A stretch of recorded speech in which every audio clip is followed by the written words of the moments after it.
What's up, guys? This is Generic Minority as I fix my microphone and my screen with, once again, the Antichrist of the IWC, Chase Oliver 68 for our Monday Night Raw review for, what is this, 1/19/2015. Is this our first one of the new year? Yes, this is our first one of the new year. As you guys know, I didn't watch, well, I did watch, but I didn't review the past 2 weeks of Raw, mainly because I was kind of taking a break from reviewing Raw, and also I was just kind of getting used to school again, because I'm taking 19 units, which is not fun, and I also have 2 jobs, so I have to balance them out, but thankfully, one of those jobs is just a seasonal job type of deal, so it should be ending soon, and I'll still have the other job, so yeah.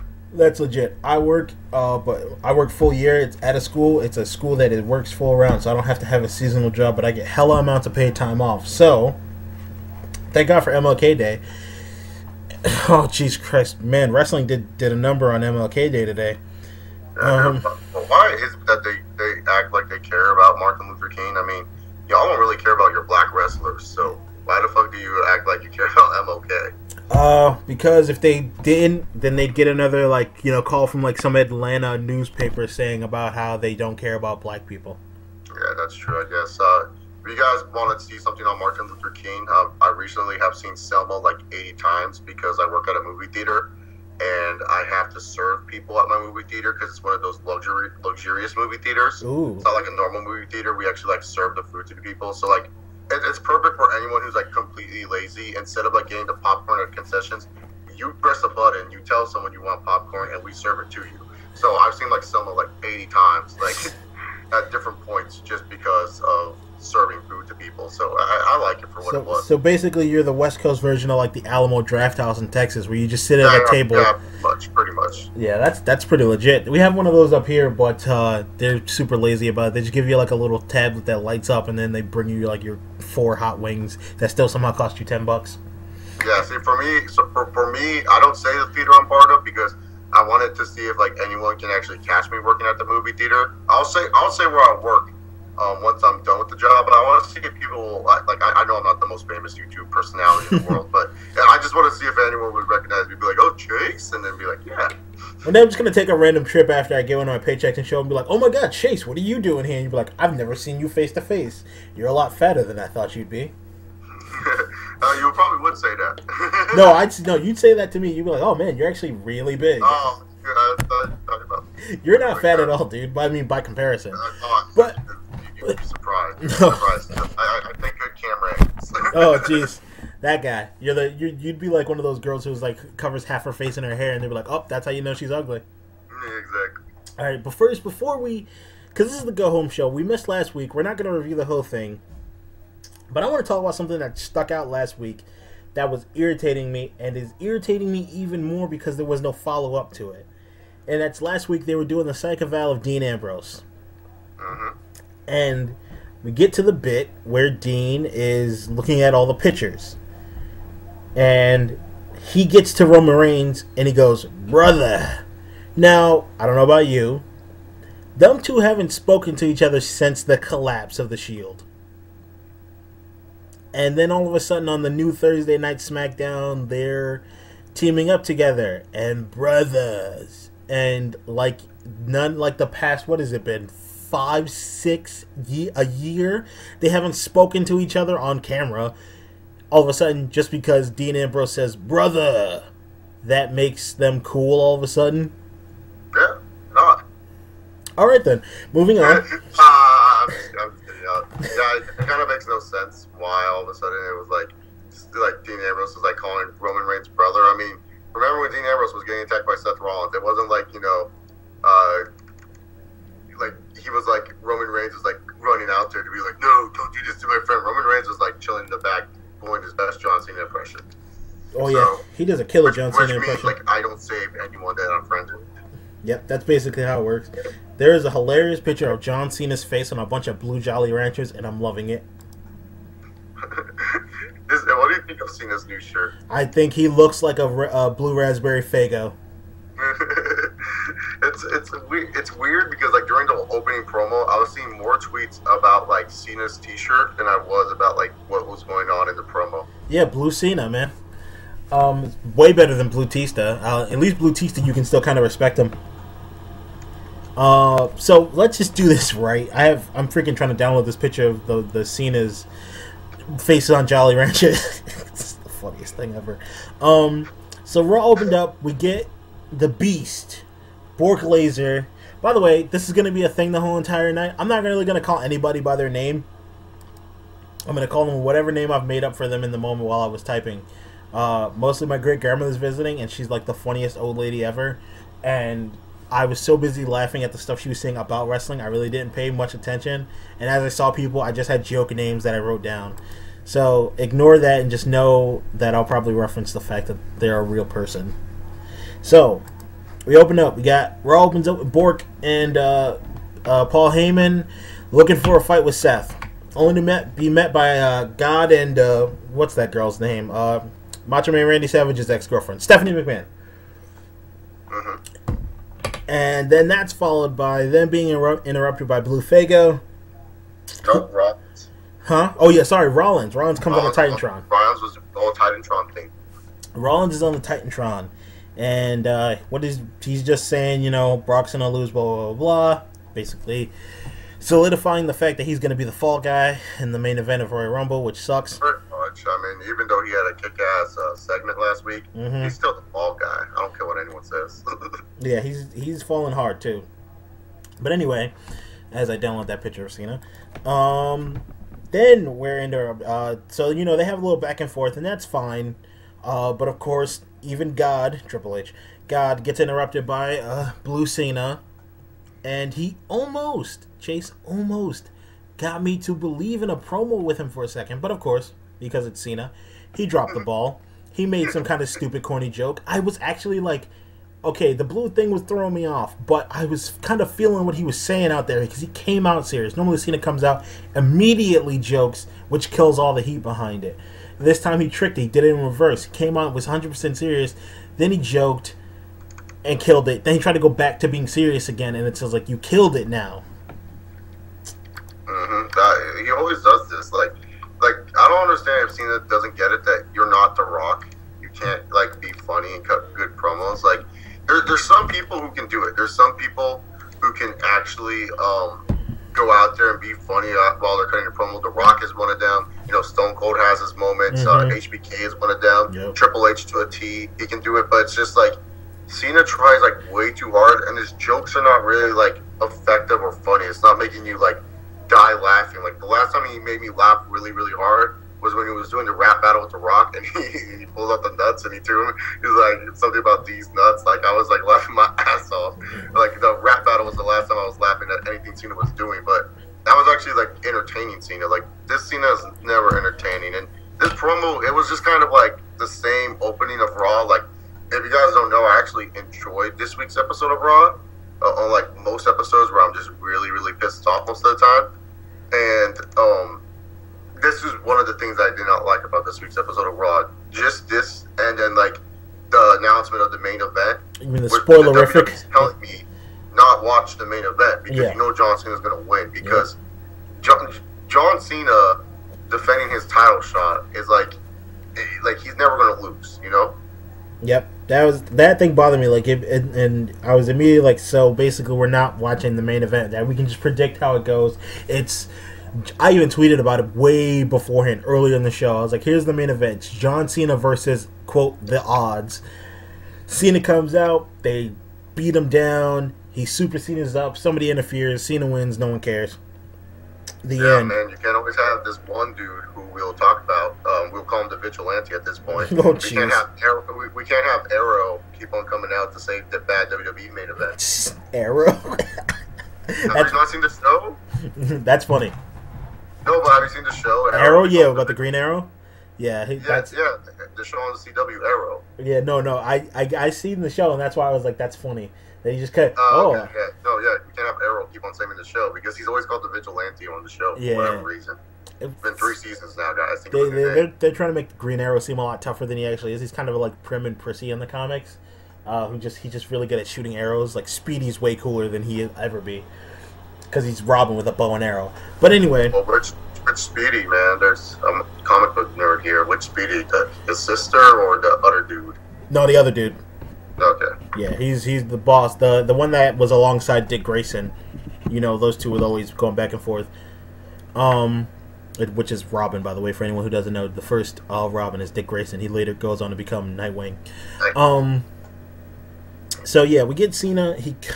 He almost got me invested until he went and called God and Macho Man Randy Savage's ex-girlfriend Steph ashholes, and then he pandered, and that killed it for me. But what was interesting, and it was the first time Steph talked that I didn't want to immediately strangle her. She actually called Cena out, which was cool. She always does this. She always does this where she's like John Cena. She demeans like the person's character and gimmick. Yeah, but it's a little bit more acceptable simply because it's Stephanie McMahon, and this is the person / character she's been for years. When Cena's supposed to be a good guy talking about hustle, loyalty, and respect, and then doesn't respect anybody, it kind of is like, hustle, loyalty, respect, and the belt. That's what the new shirt says. It also says the belt on it now. Oh, really? Yeah, that's that's a great shirt. Moving on. So yeah, what's a little bit of a spoiler that maybe we will be seeing a new WWE champion. The fact that his shirt says, if they're gonna spoil the main event tonight for the go home show, I figure why not? Why not? Yeah. It's like the movie Jacob's Ladder. Spoiler alert! Seriously, stop this if you've never seen the movie Jacob's Ladder starring Tim Robbins. It's a psychological horror film from 1990. It's a great movie. Throughout the entire course of the movie, it's like referenced like 3-4 times at the ending, but your brain is constantly trying to fight the notion of what's reality, so it works. With WWE, it doesn't at all.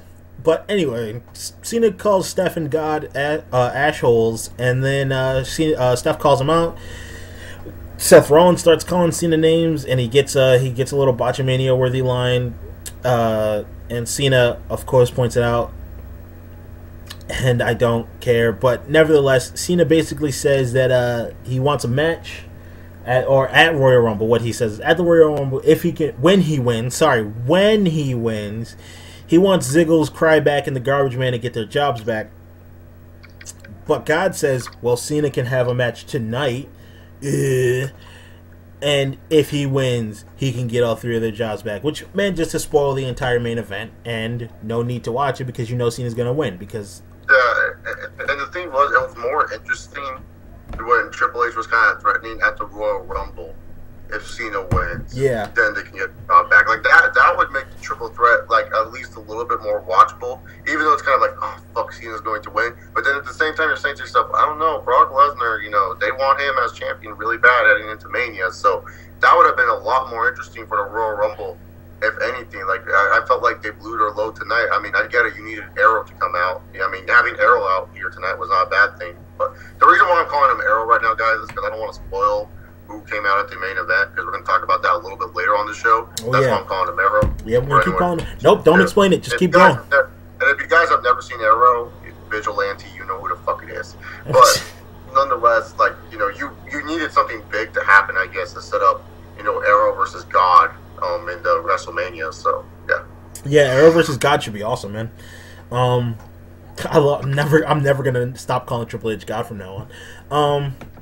So that basically happened. He was like, if you win your match, and of course, like I said, it was Cena versus the odds, or it's gonna be Cena versus the odds. But we'll get to that at the end. Next, we get Bray Wyatt versus Yes in a beard versus beard match. None of that statement I just said is true. It's Bray Wyatt versus D-Bry. And we get, what is it, 2 minutes into the match, we get Cena interrupting, match interrupting Kane. He comes out. That's like Kane has, that's a good match you're having. It'd be a shame if I interrupted it. God damn, dude. Every time you have something good going on Raw, here comes the heat-sucking Kane. Yeah, he is hellfire and brimstone, because anytime something good is going on, he sucks all the heat of that match right down the toilet. God damn. I get it. They're still trying to make Kane into a big deal. But it's just I don't care about Kane versus Daniel Bryan. But this Bray Wyatt and Daniel Bryan match, minus Kane doing whatever the fuck he was doing, actually pretty solid. I actually didn't mind it all too much. I actually said, you know what, that was actually pretty solid match between those two. Not as good as the Rumble encounter, and I like that Bray Wyatt picked up the win in this match because for me personally, I'm glad that they used Bray Wyatt differently tonight. It wasn't like Bray Wyatt came out there and talked about the circle of the earth and then fucking the whole world in his hands. He actually got out there tonight and he actually, wrestled and he actually won. And that to me is as impactful as him cutting a promo. Like, Bray Wyatt does not need to cut a promo every week. He doesn't. It's more impactful when this dude doesn't really speak all that much. Mm-hmm. And so I'm glad that, he picked up the win in a strong way where he doesn't always have to cut a promo. So, yeah, I liked for what it was that it built Bray Wyatt up as a threat to possibly win, the 2015 Royal Rumble. Yeah, I like that. I also think the point for Cena interrupting Kane, I keep calling him Cena interrupting Kane because there is a parody of the line, not a parody, a straight up ripoff of the Lion and the King, or Lion and the King, called The Lion and the King 2 for some reason. And there is bits of it where there is just a single frame of a bear in the middle of conversations, and he's known as Cena interrupting Bear. So Kane is now Cena interrupting Bear because he just comes in and interrupts. So Kane came out, he caused Daniel Bryan the match with a little bit of interference, not to a crazy amount, but enough to be like believable.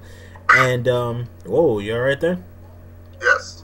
And Bray Wyatt wins. Character, it's fine. I'm just glad he's not facing Dean again. That's what really makes me happy, and he had a good match. Kane, of course, beats up Daniel Bryan, and they're really trying to push it. I'm almost banking on the fact that him, Kane, D-Bry, Big Show, and Roman will probably be like the last 4 left in the Rumble, or some of the last 6 or so people.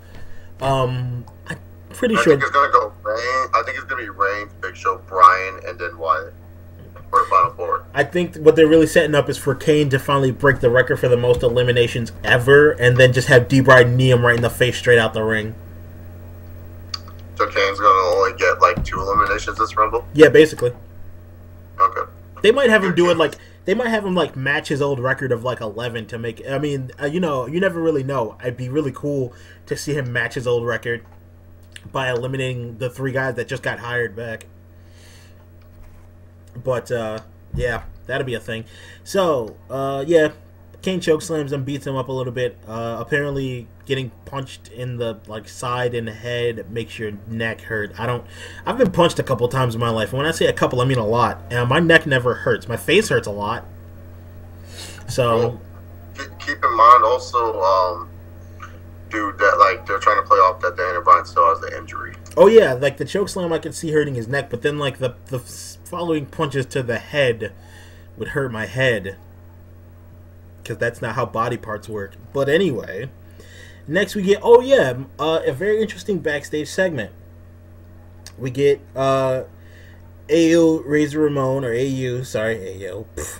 We got Razor Ramon, Big Daddy Cool Torn Quad, Kevin Nash, and Sean Hickenbottom backstage with Triple H talking and whatnot. And then we get what I can only title as Zamian Pakdow. It's X-Pac. But it's Damian Miz. I'm not gonna lie. I thought that was X-Pac. I did too. I was like, oh, look at him. Of course he's cheesing in front of the king. I was like, what the fuck is X-Pac doing? He was just acting like a fool. And then when I saw it stand out, I was like, oh my god, that's just too much. That was great. I was like, man, X-Pac's actually looking like he's got he doesn't have to pace. Jeez, Chase, you're dying over there. No, I'm not dying, man. I just have a cough. I'll get over it. But Damian Mizdow really did look like X-Pac for a bit there. I was actually fooled for a second because it came through and they were all just looking at it. And I was like, here comes X-Pac being a fool again, because it's what he really does do. He just does come out and just does all the signature chops and finger, the click and everything. That's all he does. He doesn't really ever talk. And then he just showed up on the side, and I was like, oh, cool. And then moving on. It was interesting to see Mizdow dressed up like someone else. And the Miz came backstage and got the fake out from Big Daddy Cool Torn Quad when he went in for the click bump. But so that was an interesting little backstage segment, because that was followed by what was the Legends panel. Yeah, we got more good in-ring segments, and this was what this Raw was really good tonight with, is the in-ring segments. Mm-hmm. I'm just going to say this earlier, so I don't have to repeat myself, is that WWE needs to treat their current roster dudes like they treat their legends, because half the shit these legends were saying were not scripted whatsoever. I mean, these guys were on money tonight, and they made me really enjoy this week's episode of Monday Night Raw. Just their promos alone were just so much fun to watch. And so I hope in the future they can treat their current superstars like they do with their legends. Because, man, dude, when Shawn Michaels went up to Hulk Hogan and was like talking about SummerSlam 05, I'm like, damn, dude, I would pay money to see that match again. That shit's hilarious. That is probably one of the funniest matches in history. Against Hulk Hogan, that shit was funny as hell when it first happened. But like I was saying, it's just like they should start treating their current guys like they do their legends. Because I felt every in-ring segment, there's some minor booking things you can say that you can bitch about. I felt every segment, at least, I will say, was entertaining and was easy for me to watch. And this legend segment, the same thing, man. You have freaking Shawn Michaels. Like, who do you choose? Like, Shawn Michaels shows Bray Wyatt. Yeah, and then Hulk Hogan's like, no, man, my man, Daniel Bryan. And Ric Flair chose fucking Dean Ambrose. Whatever his name is, Dean Ambrose. Then you have Big Show come out, and then Big Show cut actually a pretty solid promo. And then you have it where, Flair sells the knockout punch, which was fucking sick. Then you have it where Roman Reigns comes out, and instead of Roman Reigns saying succotash, fool, instead of Cockfist, like, making himself look like a fool, you have it where Cockfist acts like a Terminator, looks like a badass. That's what he's supposed to be doing. Not cutting fucking promos, just being a badass. Basically. Everything about this segment was pretty much pitch perfect. I mean, I really can't. I mean, we had a bunch of legends in the ring, and not one of them mentioned John Cena at all. They didn't reference, the same guys you always just hear generically. I mean, for God's sake, Shawn Michaels said Bray Wyatt out of his mouth. Never thought I'd hear that. Was not expecting that at all. Was not expecting Ric Flair to say Dean Ambrose. I was totally expecting all things to be flipped around. And, I was expecting, freaking, Ric Flair to say, Dolph Ziggler or something like that. Like, somebody, I was expecting worse, but I actually, I don't know, maybe because of lowered expectations, it seemed a lot better, but it was actually pretty solid. I liked it. I know you liked it, Chase, and I can't find any fault with it. It's funny, when Raw actually puts on a decent show, our Raw reviews are kind of short. We're almost done. There's not much to really talk about when it comes to, like when there's bad episodes, there's a lot more to really complain about, but it's just, when they actually do a good segment, it's you don't really have to complain about it. They just really serve it to you on the platter, and it makes it easy for us to understand, and we get what you're trying to get across, you know? Yeah, definitely. Oh, jeez, I'm looking at my paper as I wrote it. Next, we get Bad News Nexus, Wade Barrett versus the Idiot Fringe, Dean Ambrose. I call him the Idiot Fringe because he blew up a TV in front of his own face. People, don't forget about that. Yeah, exactly. Don't think we I think me and Generic Minority can say here we do like Dean Ambrose. Dean Ambrose is our boy. Yep. But he's an idiot for most of the time how the WWE books him. This guy freaking just does stupid things where you're just like, what the fuck? Why do you make Dean Ambrose so stupid? It's that ever since that whole I'm gonna pull this plugged-in TV, which even my 2-year-old brother understands not to pull plugs, I have to call him the Idiot Fringe when he does something not idiot-worthy, which was actually something he did tonight.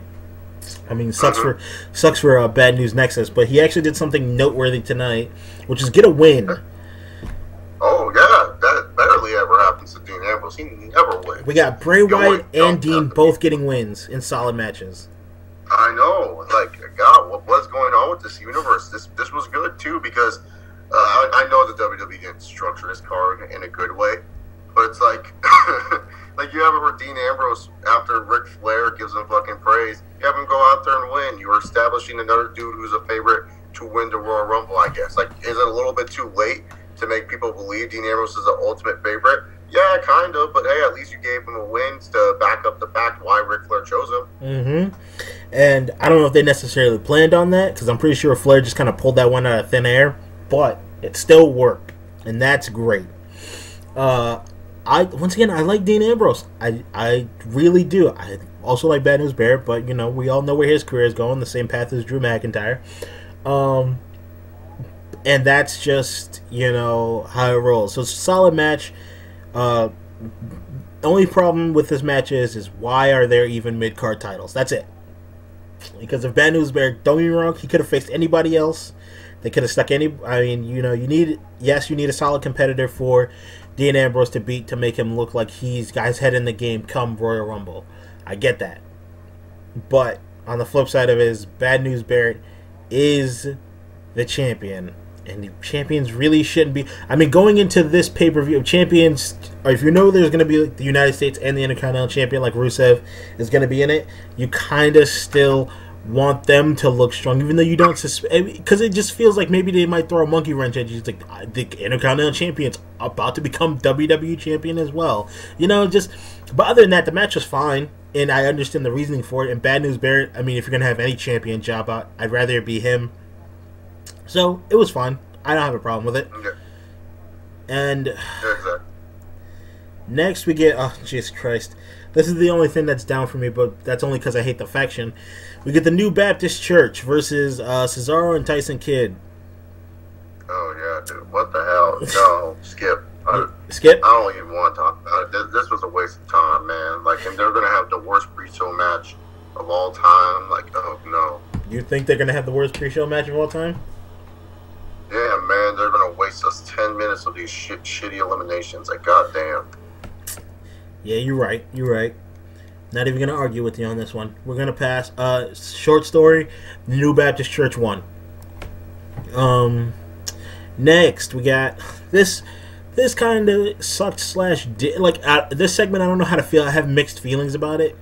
Next segment, the Ascension try to get over basically, or WWE tries to put the Ascension over. I don't know how to feel about it simply because I don't know much about the Ascension before, in their NXT days. I know that I've gotten mixed reviews, or I know you've, at least like them, or, feel positive about them. No, I don't like the Ascension at all. Oh, you don't? I feel bad for them because they're much more better. Like, there's some wrestlers I don't like, but, like, I hope they do well. Mm-hmm. The Ascension's kind of one of them because the tag team division sucks dick. Mm-hmm. For example, there's some people where I just don't like them. Like, Garbage Man's one of those people I don't want him to do well whatsoever. He doesn't belong in the single division. He's just ass. But, like, the Ascension, they're not bad. Like, they're okay. Like, I just feel that the WWE has just been dicking around with them. Yeah. And this promo segment, it was entertaining. But it was just kind of like you buried the Ascension here, man. It was like, they couldn't even beat up the New Age Outlaws and, a commentator. Like, what the fuck is this shit?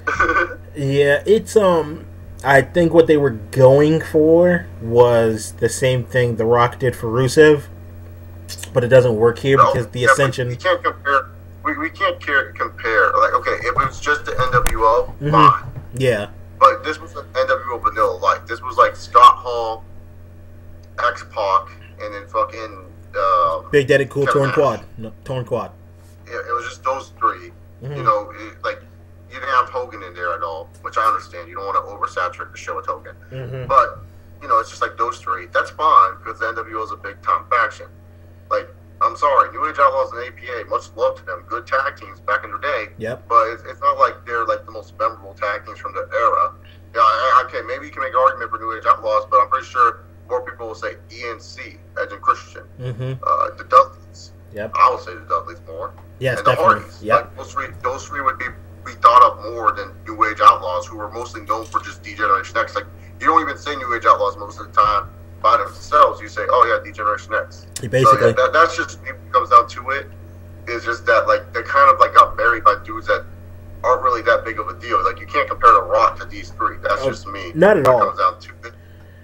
You're 100% correct. You can't compare the two things, but I think it was just an attempt. I think that's especially why they had 3 different tag teams in there with them at once, to kind of drive home the point that it's like, it's 3 of, like, some of the more notable factions of their era in WWE going up against the Ascension.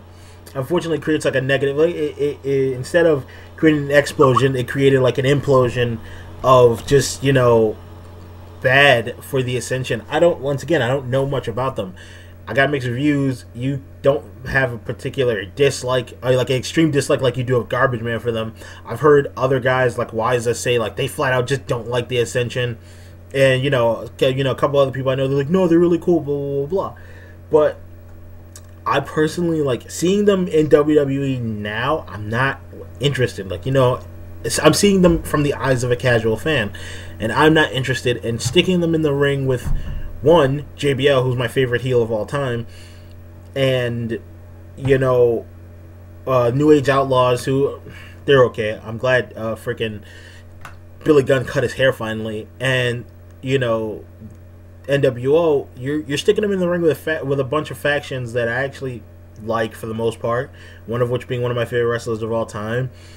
And you're not helping. It doesn't help them to watch them get beat up. Now, had they beat up the entire, I understand they can't, but had they actually beat up those guys, that actually probably would have. This would have been one of those times where it would have gone to making them look a lot better. But WWE logic, I guess. I mean, can't have Kevin Nash take a bump because he'll tear his quad. X-Pac, want him to break his rectum again like he did when he was dating China. And Scott Steiner just got off the drugs not too long ago. We don't want him going back. You could have had JBL hit one of them with a clothesline, but, I don't know. That segment could have been done a little bit differently. I understand what they were trying, so I'll give them credit for that. End of story. It just could have gone a little bit better. They just kind of drew the attention. But it was an entertaining segment. Nash was good on the mic. Oh, yeah. Surprising. He's always fun. I always liked Kevin Nash just as a person. Next, we get... Oh, Jesus Christ. We get Natty and Paige versus Fox and Summer Rae. A match that was... Apparently, they're not having a Diva time match. It's going to be a tag team match, which is kind of unique because it does make sense. You should have it where the Bella Twins are doing more tag matches, I think. Yeah. So I'm fine with that. They're going to do it at the Rumble. But it's just, in all honesty, this match was just kind of weird to watch because it was wait, Alicia Fox, you were a face. Now you're a heel. Paige is face, but she was heel, and... no reasons. Fuck it. Natty and Paige are friends. I'm excited to see what Tyson Kidd's going to do in the tag match. That's sad. Paige, one of my favorite in-ring divas to watch. Mm-hmm. Same with Natty. I love Nikki Bella. Nikki Bella is my girl. Brie Bella, she's all right. Brie Bella, okay, when it comes down to me, Nikki and Sasha Banks are tied. Yeah. When it comes down to my favorite overall, divas to look at and to watch in the ring. Those are my favorite overall. Paige is my favorite in-ring diva. If I want to watch a good match, I'll just go watch a Paige match because I know most of them are pretty damn good. And then Natalya's number 2 when it comes to in-ring. Brie Bella, she kind of lost in the shuffle, man. I don't know. I just don't feel her at all. Looking at her, I don't think she's as attractive as Nikki because there's no boobs on her. I can only look at her if she's dressed like AJ. And then also when with her, it's she's not really that good compared to Nikki. I think Nikki's a much better wrestler. Yeah. Because Brie, she just does drop kicks and she goes Brie mode, and it's goddamn, shut up. And so, yeah, I'm fine with this matchup, but I'm more interested in Tyson Kidd. Yeah. Than these women. That's just honest truth. I don't need to defend my fanhood for some of the divas in the divas division. Okay, I don't need to.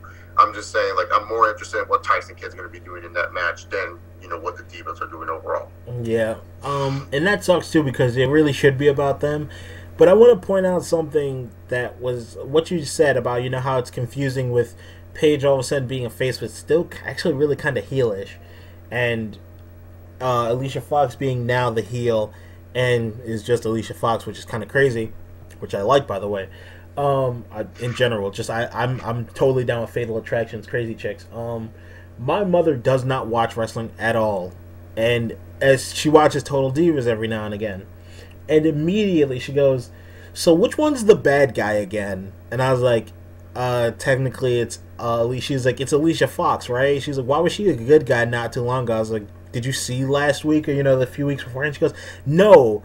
But I noticed that on the show, I get that they're friends because it's real life and that they're, enemies in the ring. But while I'm watching the show, the really pale girl's the bad guy. But now all of a sudden that's different. And it's really only been a week." I'm like, you don't watch the show and you figured that out. My mother does not watch a lick, high, nor tail of wrestling. She watches only pretty much reality TV. And she managed to put 2 and 2 together. That gives you an idea of what you're doing with your booking WWE. Just for future reference, keep it simple, all right? You got yourself Paige, decent heel. I know you want to get her in a team with Natty, but 1, it makes it weird, and 2, it kind of unbalances the teams in terms of talent wise, because now granted, the Bellas have gotten a lot better in the ring. Brie's biggest problem being that she has not built herself her own identity. She's just Daniel Bryan's move, pretty much. She has not built her own identity in 1, moves, and 2, personality, because she doesn't really have one on camera, at least when it comes to Monday Night Raw. And they've gotten better in the ring, but they're not really as good on the mic as they probably can be, and I see them probably even getting better. Granted, the other divas aren't amazing either, but because they're kind of fed their own lines. But even still, I think Charlotte is like the best when it comes down to cutting promos. Yeah, like, and she's down in NXT. Like, she got a really good one where she was all like, it was her versus Bayley at the Takeover, and she's all like, "Oh, Bayley, you feel like you have so much pressure because you have to beat me for the title. Grow up. I have pressure every single day. I have a legacy." Like, it was good shit. Like, she just went in, like, and I feel like the best diva promo that we've gotten from the WWE, I think it was that Night of Champions where Paige kind of did like the UFC type interview where she's all like all the people I've beaten, this is my house, this is my ring type of deal. What was it, Night of Champions, where she did that video package? I want to say so, but don't quote me on that because my memory is shot. Yeah, I think it was Night of Champions for the triple threat match where Paige like cut a really good like UFC type video promo. Yeah, like that's like the best one. Like the divas, like for me, they need more talking segments, but it's just like they write such bad things for them. Like it's Total Divas. Everyone knows it's scripted. Like on Total Divas, you know what they're writing for them, so you know it's bad. If it's bad on Total Divas, you know it's bad on main TV. And like my mom, she hates Paige because of how pale she is. So she doesn't even call her Paige. She just calls her Pale. She's like, what is Pale doing? She needs to get tan. Like, she always hates. She just hates on Paige. Like, can from now on we just call Paige Sheamus's little sister? Pretty much, and like you know, shit, for real. Yeah, I mean, she's Sheamus's little goth, like the middle kid. She's Sheamus's middle sister. You know, she's all gothed out but still super pale. It's Sheamus is the oldest. She's in the middle, and then the youngest is like that little girl who's on the sign for Wendy's. They're all super pale. I thought you were gonna say Colin Delaney because he was kind of pale. Oh, dude, I completely freaking forgot. You made a valid point. There you go, Colin Delaney. So that's the 3 right there. That's the trio. That's a good family. And then Beaker from freaking Sesame Street is their cousin. I actually really like that segment from a while back. But I wanted to point out something about that Divas match just really briefly. Solid Monster tweeted about it because he stopped watching all the Divas matches. And that match was about 3 minutes. It was 2 minutes, like 55 seconds, something like that. And that sucks. Because it sucks for 2 reasons in my mind. One, it sucks because these women who are actually, once again, even though the talent kind of outweighs the other side, Alicia Fox is good. I don't know how good Summer Rae is. She's not good. She's still improving, but I don't see her like. I think she's kind of reached her ceiling. Yeah, she's kind of got like a garbage man moveset. That's just me making an assumption there because like honestly like us as football fans and NBA fans can tell which college players are going to be good in the pros and judge NBA players. I don't see why I can't judge a WWE wrestler's talent. Like if everyone does it for NBA and NFL players, then I think I'm allowed to do that with WWE wrestlers, male or female. You are. You're doing it right now. No one can tell you you can't. I'm just saying, like, I feel like she's reached her ceiling. Like, she hasn't really improved all that much. Yeah. Like, she could be a good heel, but, like, on NXT, I've seen her play a great heel. But when it comes down to what she can do in the ring, I don't think she is going to improve all too much. Yeah, she's got a kind of like a garbage man-ish moveset where it's like, because she's really tall. Let's not. I said ish. Mostly because she did the spinning kick. Don't even compare to that piece of shit. Like, seriously, you cannot compare it. No one's comparable to Garbage Man, dude. You're right. But still, she's just kind of like her main gimmick is just like she's not freakishly. She's freaking ridiculously tall compared to most divas. She's like 5'10", which is just bordering under like chin line for me. I'm 6 foot even, and that's like her deal. And I think just because she's so tall, this is really it for her. Not to say she's not good. I mean, she's not Eva Marie bad. But still, I think I'm gonna bank on the fact and say you're right. Her ceiling has been reached. I'm not good at pointing out like who's gonna be good from coming out of college into the majors, but I am good at who's gonna be a one-hit wonder in music and who's gonna actually have a sustained career, and I can kind of point out pro wrestlers that have sustained careers as it relates to those type of things. And I'm getting messaged right now on Facebook for some reason. And Summer Rae just kind of exist. She'll be there to interrupt things. She's like if I can compare it to basketball, almost like what's a team that interrupts stuff? Like not the current, but in the past, the past few years, the past few Atlanta Hawks, where they're just kind of like easy first round, a 6-game first round knockout. Like she'll be in the mix. To the Hawks, man, that's like giving her too much credit. You think so? I can't think of another team that's been. If I were to compare her to like someone, like I would have to compare her to like a mediocre NBA team. Like they're always mediocre, they're never really good. So like probably like the Nuggets in the '80s, like they were pretty just like a mediocre team. Like yeah, they would score a lot of points and stuff. Like they had something to them that was interesting, but they didn't really do much besides score all those points. Just like Summer Rae doesn't really do much besides her being tall. Yeah. So I'd have to say like the '80s Nuggets. And we're breaking out Summer Rae a lot, which is kind of weird, but it kind of got into my head. We should really do a podcast, like kind of breaking down the 2015 wrestlers and seeing where they could go by the end of 2015. Yeah, we should definitely do that. We'll figure that one out after this, but we do have to move on because this will run an hour, even though we don't have that much to talk about. We talked like 13 minutes on Summer Rae. So there you go, guys. Like we give you more time on the divas than the WWE does, and I know there's a lot of wrestling fans out there that just love the divas more than the actual product. Yeah, I mean, that's. I like Summer Rae. Moving on. Next, we get what I call the true MLK dedication match. R-Truth gets squashed by Rusev.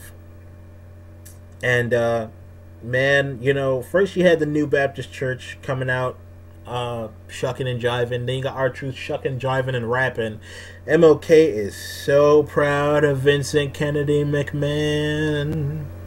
This is what he dreamed about, man. He dreamed about everyone getting an opportunity. Here's R-Truth's opportunity. Just get buried by Rusev, man. Mm-hmm. Yep. That I'm pretty sure that was actually part of the. I have a dream that black men will be squashed by a Russian. Yeah, I think I heard that somewhere before. It's probably in one of his books. Isn't that like a scene in Selma? I don't know. Mm-hmm. Yeah, it is. All right. I'm not lying there. It is. Yeah, it's right in there. It's right there. It's at the 42-minute 35-second mark. I just Googled it. Don't ask me how on my phone. That's why you didn't hear any clacking. I know I'm using my computer right now, but I use my phone.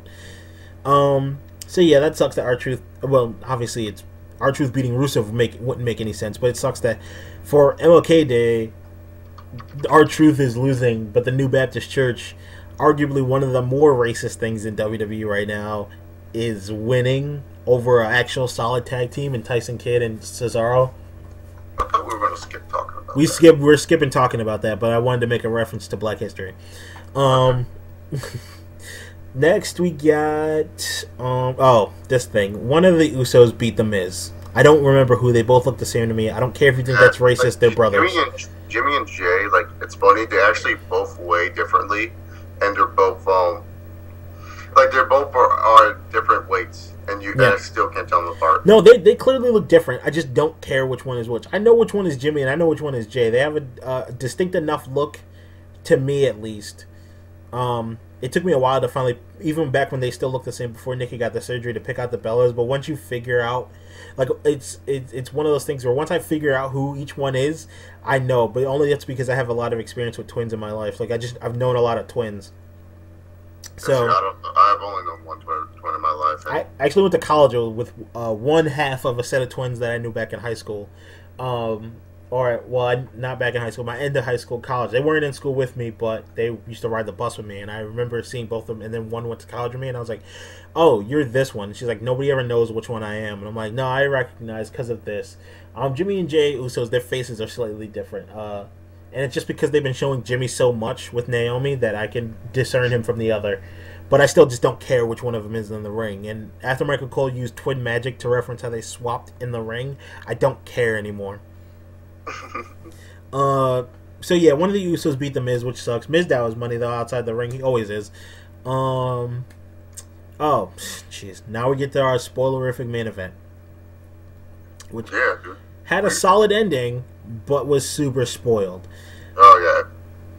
We all knew Cena was going to win. Yep. If you guys don't know, we forgot to mention, Triple H went to the WWE app, the most downloaded app in WWE history, apparently 15 million downloads. Who the fuck cares? I've asked this question before to many people. Do you even use the app? And like so many people are like, I've totally forgotten that I have the app on my phone. Like one dude even told me like he was looking through his phone to see if he actually downloaded the app, and he screamed and he went through his phone like 5 different times to see, and he's like, oh, I guess I didn't download it. And so he went onto his like iTunes store to go download the app, but it said he already had it on his phone, and apparently he forgot that he had it on his phone. So the app, like for us wrestling fans, it doesn't really matter. I think it's kind of cool for like the casuals, like who are kind of way too into it, like they just have the app out. But like I haven't used the app at all. I don't even have it on my phone. I use the app if I'm out and I want to watch a match, then I go on the app to access my network.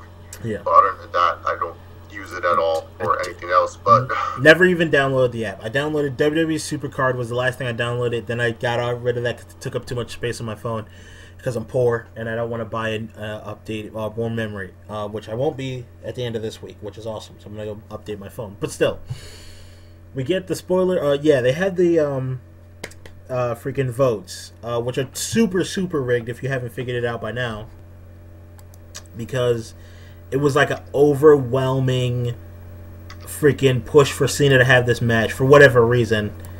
And, like, what is it? Like 90-something% of people voted yes for Cena to have the match and put his, chance for the freaking title match on the line in exchange for those guys' jobs. So you knew they were going to win, or Cena was going to win. And those guys were going to get their jobs back. Of course. Let's actually talk about who's in the match, even though it doesn't matter.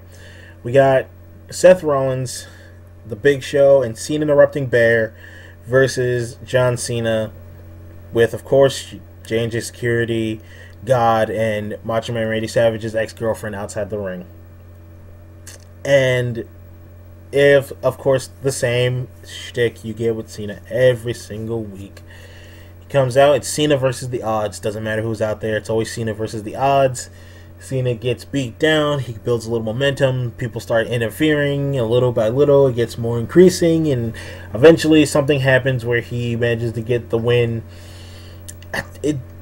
This one was like weird though, because more importantly what happened during the match, Cena got the win. What was weird is he got it via roll-up, which was weird to me. It was because he wasn't the main focus. The main focus was Arrow, a.k.a. the Vigilante, a.k.a. the Icon, a.k.a. the Crow, a.k.a. the man called Sting. Oh. It was all about Sting finally coming back to the WWE to save another bad main event. And here's the thing, I didn't care for the main event match all that much. I really did not give two shits about this match. And I'm just saying, WWE, the only thing I did not like about this episode was the opening promo and the main event. And you need to get better main event matches, because fucking Sting cannot come out every single week to be like, oh, I'm here to save the match. You can't do that, okay? Sting can't do that every single week. You have to give us something more interesting when it comes down to your main events, so that way I can care. Yep. Because you know what's really gonna suck in the future is when Sting is not around. Nobody can come and save your main event every week, not just Sting, but in general. I mean, Brock's not going to be there forever to come and make maybe a segment or two feel decent. Paul Heyman's not going to be there, even though more recently more than ever, he's been more annoying than anything. But, you're not going to have a savior every time. Sometimes your main event just has to be good. And WWE needs to work on that. Obviously, we all understand, or at least Chase and I understand, that that's a lot easier said than done. But on the flip side of it is, I get that you're setting up for God versus the Vigilante, but you can't forget about... Also, did Cena roll up Seth for the win? He rolled up some. I can't remember. I think he rolled up Seth, which is also indicative of... I can't remember. dude. I was just happy to see Sting again. Yeah, basically, Sting came out staring like Chris's monkey from the closet in Family Guy. There's a particularly funny picture I saw of that monkey painted up to look like Sting, which is hilarious. And I was glad to see Sting. I get the reasoning behind it.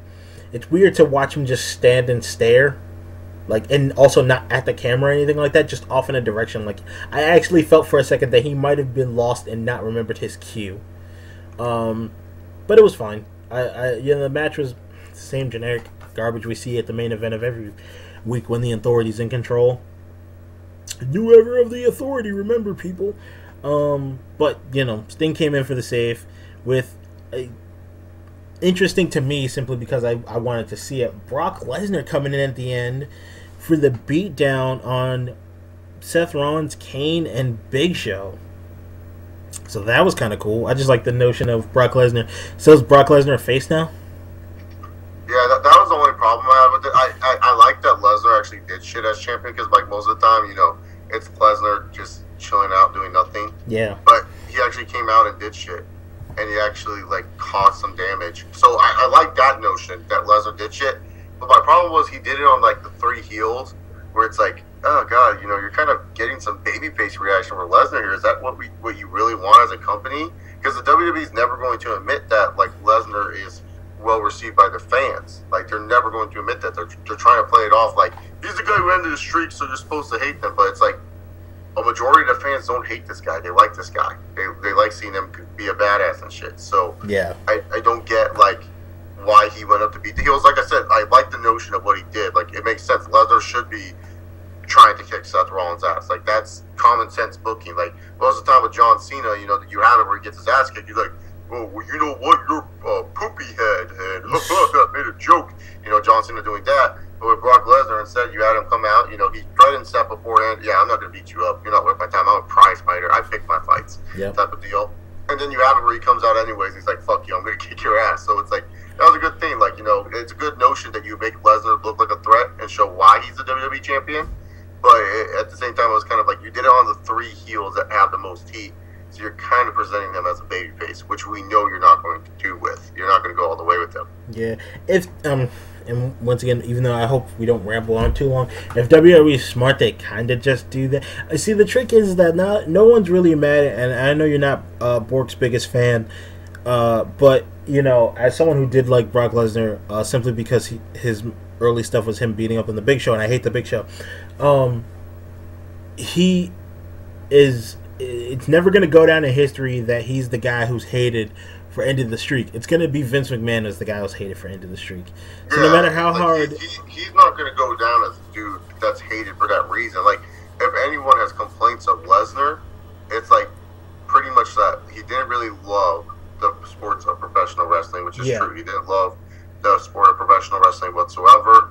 And also that he kind of held the title hostage. But then again, that's not really his fault. It's Vince's fault. Mm-hmm. I think that's the thing is they're trying to really push this notion that it's all Brock, even though obviously it's still storyline stuff, but they're still trying to make you or trying to have it so that you remember that. Remember, Brock holds the title hostage, and Brock doesn't defend it. But it's we're not most wrestling fans. Wrestling fans, not casuals, are smart enough to understand how the business works for the most part. And I even think a lot more casuals than they give credit for understand how the business works, simply because guys like you and I exist to tell casuals exactly what's going on. I was calling spots in that main event match where my great-grandmother was getting super hype about it. I was calling them right before they happened, and my mom just kept looking at me. So, it's just kind of... Vince is trying to pawn off all the hate. He constantly does that. Also, though, if you haven't ever noticed over the years, he constantly tries to pawn all the hatred away from wherever he wants to. People hate Cena, so instead of just saying people hate Cena, they call him the most controversial superstar in WWE history, which is not true at all. Because controversy implies that he, controversy implies he, something else other than just that people don't like him. Yeah, exactly. It's just for me personally, this Raw it wasn't a bad episode. I thought it was a really good episode. It just had a sour start and a sour main event match, but with a really good ending. The ending to Raw was actually a really good ending. It's just that I wish that you kick off Raw in a better way, and you have a main event match that ends in a better way, because you're not going to have Brock Lesnar forever. You know, he's getting deuces, going to go fight some UFC fights after this. You know, Arrow, aka Sting, cannot friggin' always come out to say bad WWE main events, man. Like, you need to find a way to kick off your show right and end your show right, because, like I said, this was actually a good episode of Raw. They did a good job, you know, kind of get, like, even though I did kind of forget the Royal Rumbles and stuff, they did a good job with this episode. I actually was entertained for most of it, and I just hope that in the future they do a good job of letting their superstars cut better in-ring promos like they do with their legends. Yeah.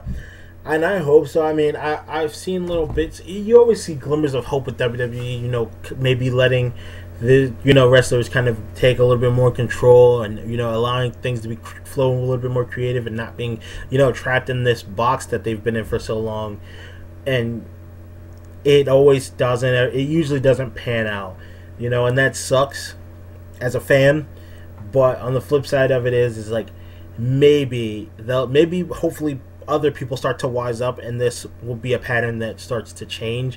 I don't predict it'll be changing in like the next couple months. Like, we're gonna get Royal Rumble and, like, you know, the main event of Mania is somehow gonna be, you know, freaking Daniel Bryan versus CM Punk. You know, like, I don't expect any crazy major change. Like, I know this is gonna take time, but hopefully we get to see things go better. Guys that deserve to be, you know, freaking Garbage Man gets out of the main event.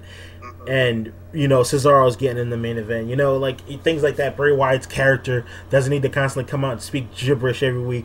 You know, Dean Ambrose comes out and he's not the idiot fringe anymore. Like, he can be a lunatic by just, you know, I mean, like, you freaking Jeff Hardy was a lunatic by jumping off of stuff all the time, but he never was, like, doing stupid things. He did death-defying things, but not stupid things.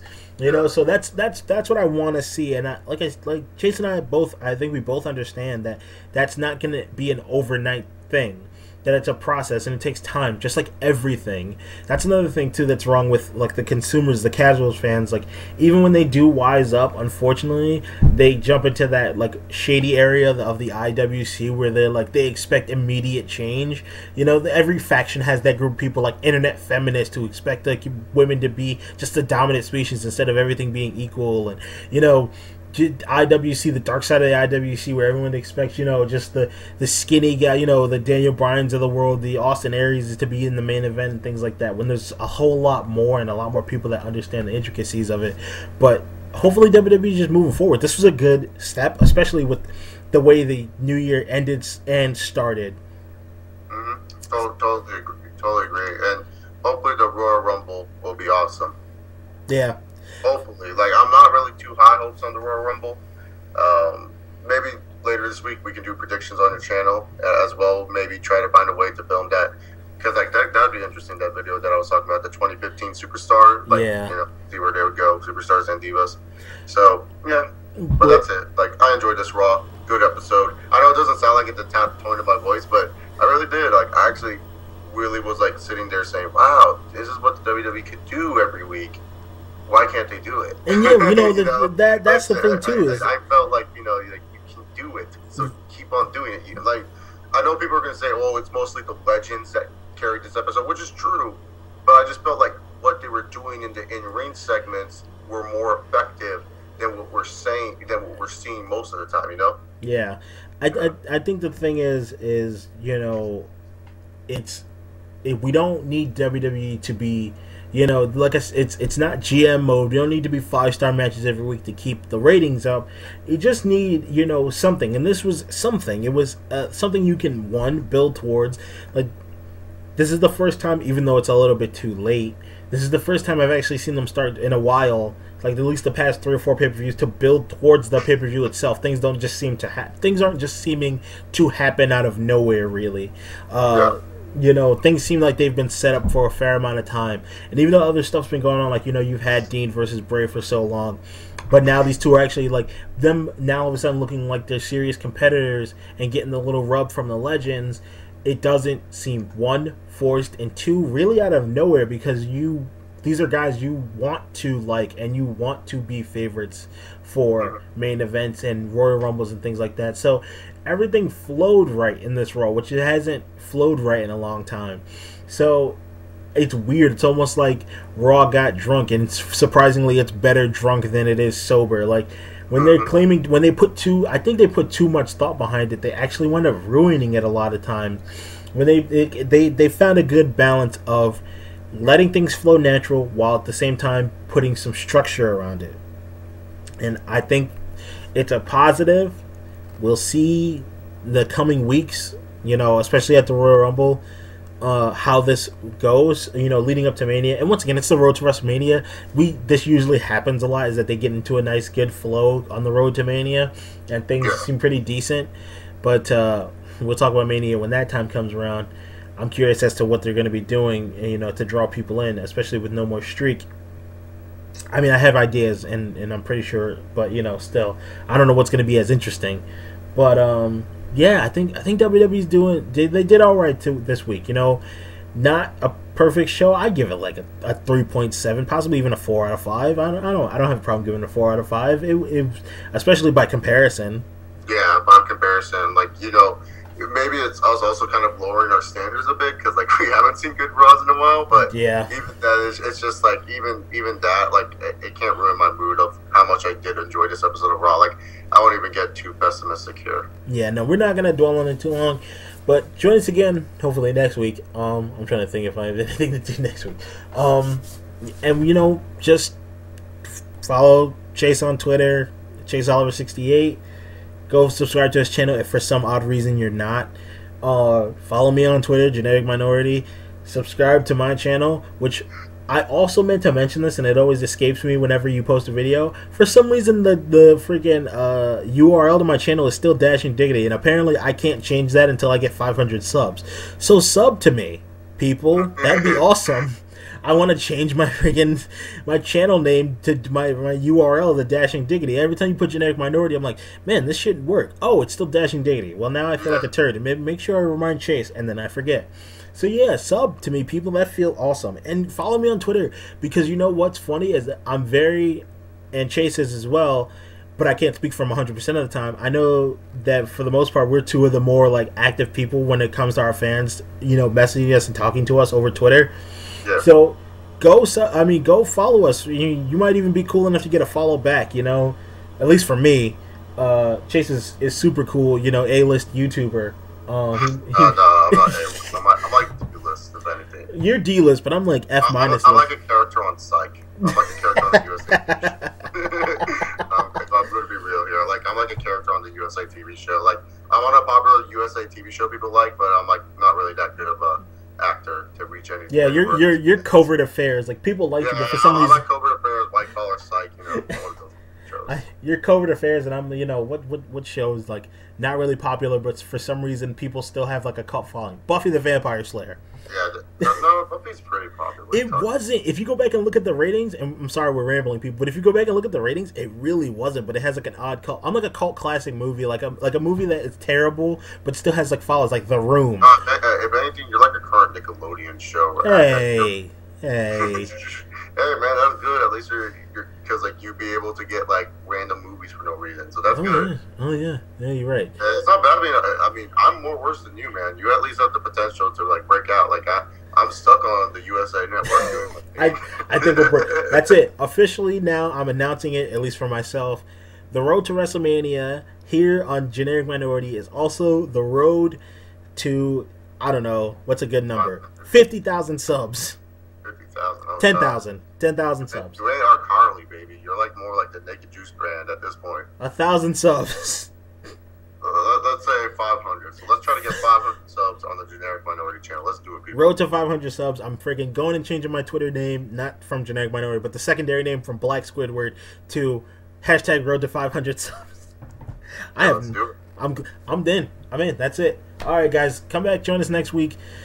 We'll have something. Hopefully, Raw will have something. And we'll see you next time. Happy New Year to everybody. Yep. Happy New Year, and have a good day. Peace.